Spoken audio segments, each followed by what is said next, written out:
Gunnar, það undanúrslit í bikar, annað ár í röð. Annað ár í röð. Hvernig líst þér á þetta? Bara mjög vel, mjög skemmtilegt í fyrra og náttúrulega frábært að hafa náð að klára það og skemmtilegt bara, skemmtileg umgjörð hérna á KKÍ. Mjög gaman að taka þátt í þessu og við erum bara spennt fyrir 5. Ja. Það hvað þarf að gera til að sigra Snæfell? Og hann spiluðu síðasta leik í deild á móti. Já, það var náttúrulega, við sýndum fram á það bæði í fyrirháleik hversu svona flatar við getum verið og ef við fylgjum ekki fyrirmælum sem við erum búin að leggja upp með þá náttúrulega getum við verið ansi dabrar. Ja.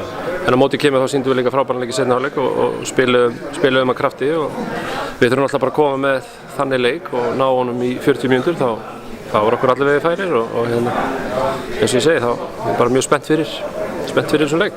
Einhverjar breytingar verið á liðinu ykkar? Emilía náttúrulega meðist og Embla komin.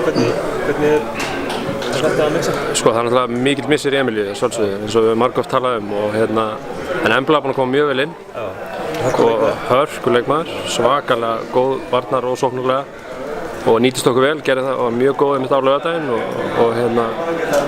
eins og ég segi mikill plús að fá hana en samanskapið náttúrulega missir Emilíu gríðarlega mikill og þetta er bara svona púsla og við búin að vera nokkuð góða viku núna upp á síðkastið og allt í blóma bara.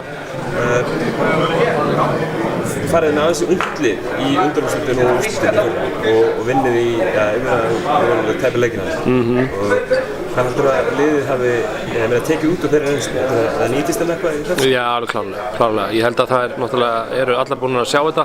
Þetta var náttúrulega í fyrra þegar við löpuðum bara inn á gólfið og sáum svona umgjörðin og allt þetta. Þá náttúrulega var þetta öllust mikið svona að taka inn og samanskapið náttúrulega ná að komast í gegnum það, bæði undanúrslit og úrslit í fyrra og svo reynslaði náttúrulega dýrmætt fyrir stelpurnar en þetta er alltaf jafn skemmtilegt þannig ég held að þó að það séu reynslinu ríkari þá verður þetta upplifunin ekkert síðri fyrir vikið sko. Spennt fyrir helginni? Virkilega.